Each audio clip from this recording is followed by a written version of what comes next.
Hello, what's up? How are you? How are you doing? And today we will have a devlog of USocketNet real-time multiplayer server. As you can see, my screen is full of CLI right now, but this is all about the PM2 instances. So we have now four types of server. We have now the master server, which is here. We have the master server, the one who is responsible for the client communicating to the server what is the public server status, something like that. The second one is message server. This is the server that will handling all the human messages such as public messages, room messages, group messages, or even private message to one of the user. So we have our own user management using the WordPress API. So the next one is match server. This server is responsible for doing matchmaking for something like all players, some of the players requesting for a specific connection for an application, and then or even a variant of that application. For example, there is an application that is posted on our application list called Priyahaniwa, or we can call this, for example, Counter-Strike.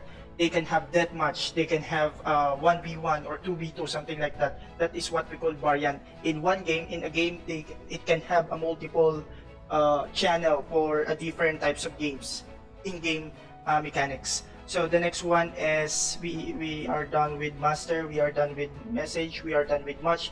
Last but not the least is the game server, the most important, one of the most important in multiplayer server, because this will be the one which will be handling all the game mechanics and server. For example, like a PUBG multiplayer. One game, 50 players map will be divided into by region. So only, for example, A1 will be listening to region A1. So our design for this game server will be something like players will be regionalized. For example, if the player is on the region 1, all the event that from that region will be only be syncing, not the region 2 or region 3, because it's too far from that area. So this is one of the basic design of PUBG, and I did see its potential, and of course we did see the success of that design on the PUBG. So next one is that. So that's all. I also created in this update, I also created a demo guy. Demo guy is basically a website, a demo site for USocketNet, which will have for example, this is defabricated. It will not include any authentication to the REST API, will only include the username and the password. I will just put a dummy data here. I will remove this later. So this is our admin, and you see that I also created a UI for checking what is the current master client ID that I have, and also the chat server client ID, match server client ID.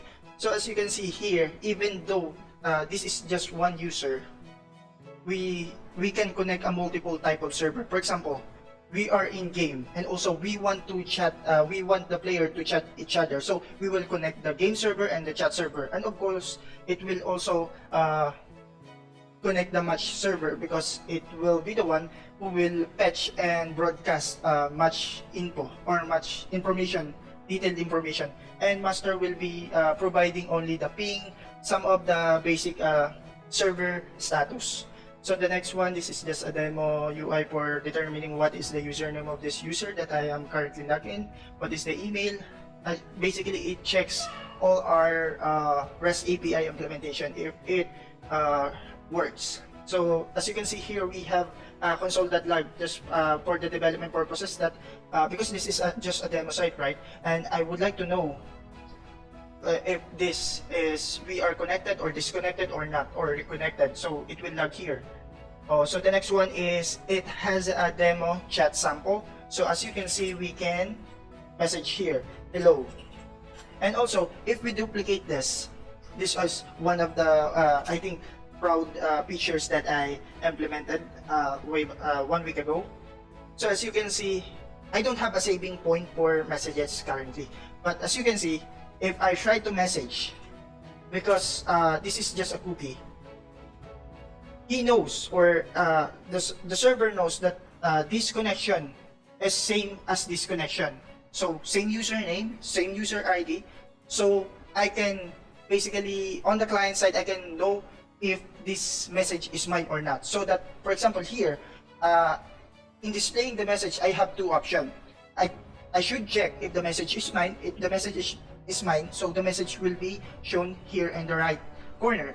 If the message is not mine, it will shown here in the left corner. Maybe I will show you. I will show the demo. We will try to create a demo guy. Create a sample user, a demo user, which is called demo guy. And then website no, show password. Let's just make things all common. So the password will be demo guy. Confirm password. Don't. This is just a subscriber. So we can use the role mechanics of the whole WordPress.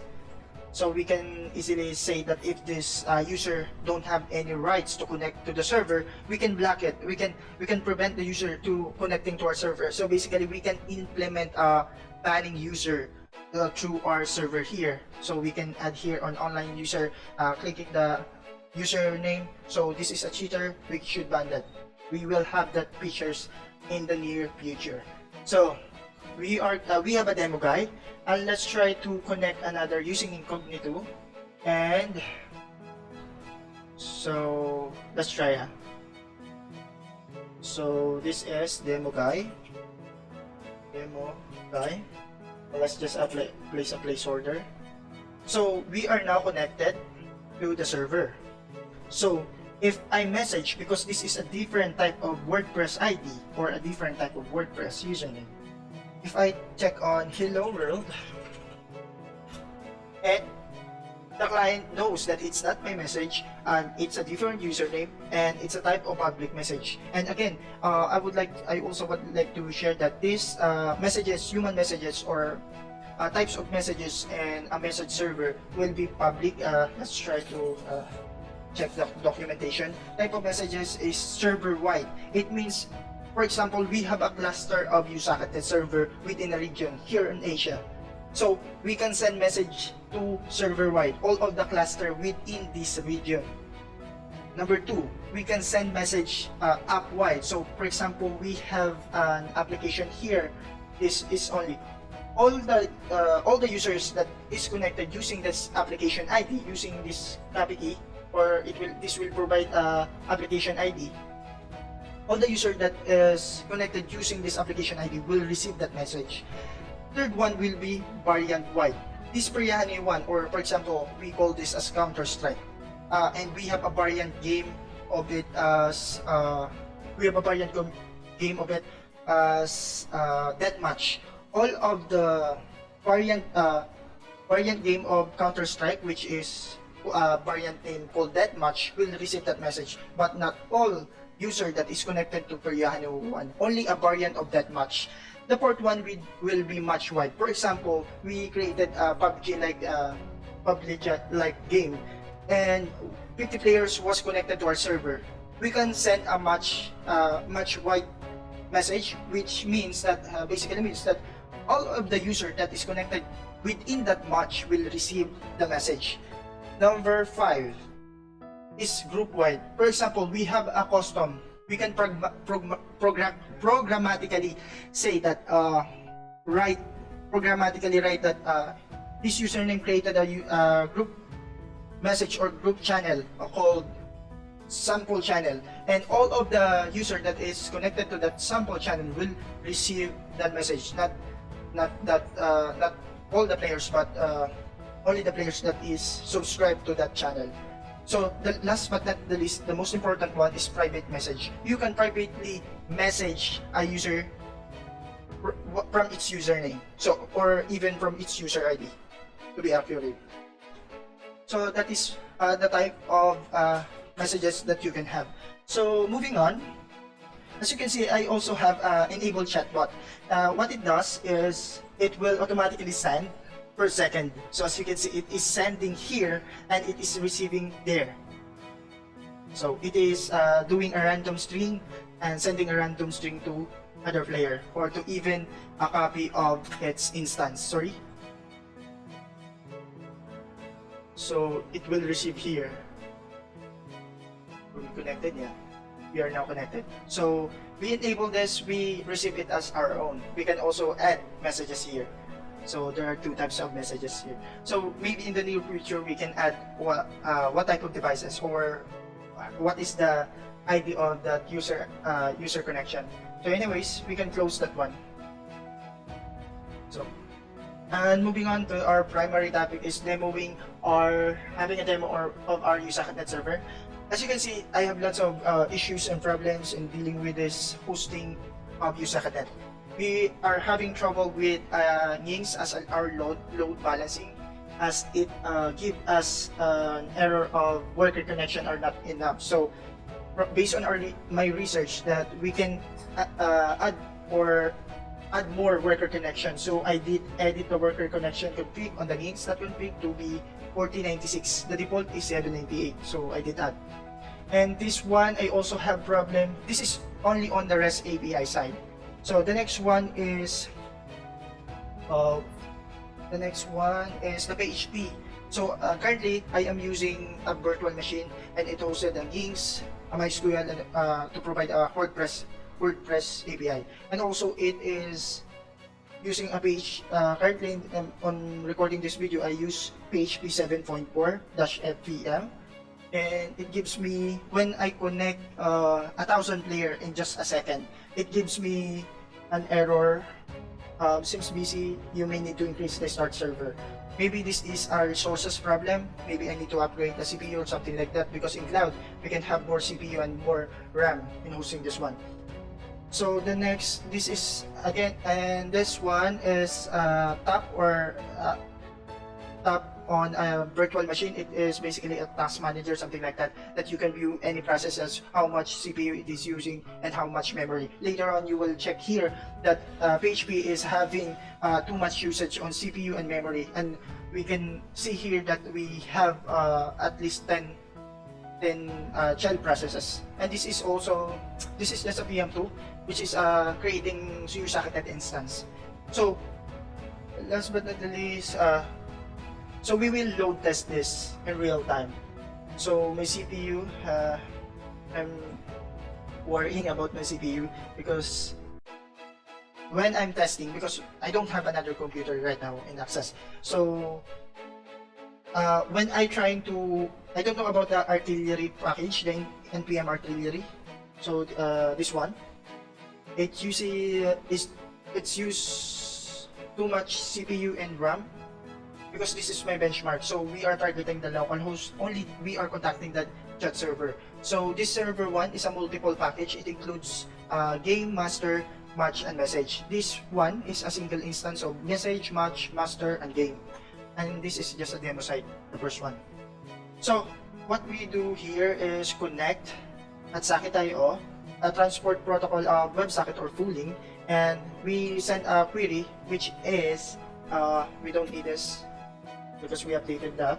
So we only need YP ID, which is a WordPress ID. The next one is SN ID, which is the session ID. Because after authentication with REST API, using REST API, the user is provided with session ID.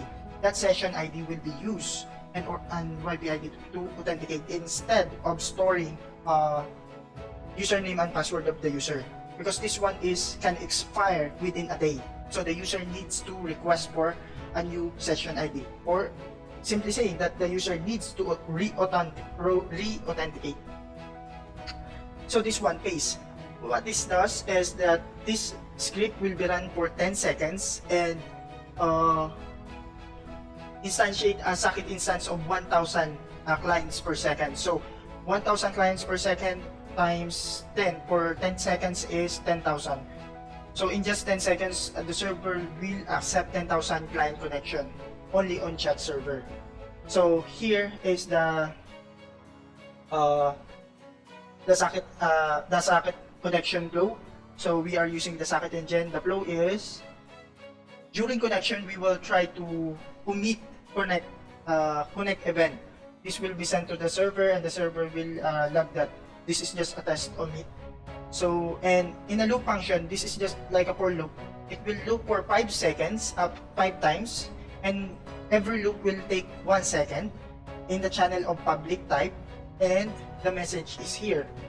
The connection, client connection, will take up to 10 seconds. After that, it will abruptly or forcibly disconnect the client. That is the main configuration of our benchmark, and let's test that. The file is located at temp/benchmark, and the format is YML. So let's try. Let's enter and let's check on the resources. So as you can see here, the server instantiated virtual machine is instantiating lots of PHP admin. For 10,000, we have 94 WebSocket error in just 10,000. And another 175 WebSocket error. This is not due to USocketNet, but on the PHP. I don't have the concrete configuration right now, but we will try to find solutions for that. Imagine that the server is accepting 1,000 clients per second, and it only have connection. So we can check here if we are disconnected. As you can see, there are lots of messages coming into this browser, but 2 types of instance. As you can see, that is too much for these clients, but it can accept because of USocketNet server. It balances all the things that needs, and queuing is the best design for USocketNet that we implement. Every messages is queued in the server and will send and must be sent to a specific client. So this is a good test that we are not disconnected from the server, because from last video the client is disconnected if there is a problem with the PHP. That's not good for our server. So as you can see, this for 60 seconds we can handle 14,000 of messages. Okay. So we don't have any socket. Let's finish this one. As you can see here, it is using the SVR1 and message here. This is not a normal RAM usage, but this instances is using too much RAM because it is accepting connection from the clients here in the benchmark. If you want to know more about the artillery project, it is basically an npm packages that envision to properly or precisely load balance any application or server that you had. So you can, it's like DDoSing your own, something like that. It's not actually DDoSing, or it is load testing. It instantiate a bunch of simulated clients or simulated browser. So let's just wait this to finish. As you can see here, we are having the same RAM, even though here on the server one has all the packages. And because again, if I didn't show you that this is the configuration for NGINX is load balance to this 2.1. 901 will be the all packages, and number 2 is single server. So we have 4 upstream: the master, the message server, the match, and the game. That's all the configuration that we need to inject into NGINX config to be able for the USocketNet to work properly. That's all. So let's just wait for this test to finish, and let's summarize the result. As you can see here, we are using 4.3 usage on my virtual machines. The server automatically instantiate FPM, and NGINX is having is this a NGINX? And also, what is this again? The PHP. So other child was exceeded because it is not needed currently. And let's check here. This is the Redis. So every connection is, as you can see here, every connection is also logged into Redis, because we will be using Redis as our memcache or something like user cache that we will query user information. So in every connection, the instance of that connection will send a user type, what its ID, and what server type it's connecting, and it will inject its own socket ID here. And in terms of disconnection event or even error event, socket close, it will remove itself from here, so it automatically garbage the previous data. Let's wait for it to finish and let's take a look if the instance was deleted from this Redis. So as you can see, we have here, because this is on the browser, because we are connected, we have our ID here. But here we have lots of ID because we are load balancing it using the artillery. So let's wait for it to finish, and let's close this one. Reload. As you can see, it is constantly updated and undefined. I just click it and it clicks on undefined. So what it means that the test was done, and you can see that we have 269 errors. WebSocket for 10 seconds we have 269 error. 10 seconds, for the 10 seconds we connected 10,000 clients and we only have 269.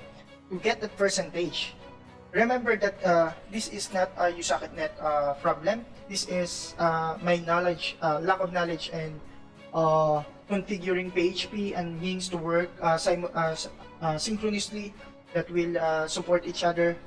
As of now, I have issue on PHP being too busy. I don't know if it is a resource problem or any issue.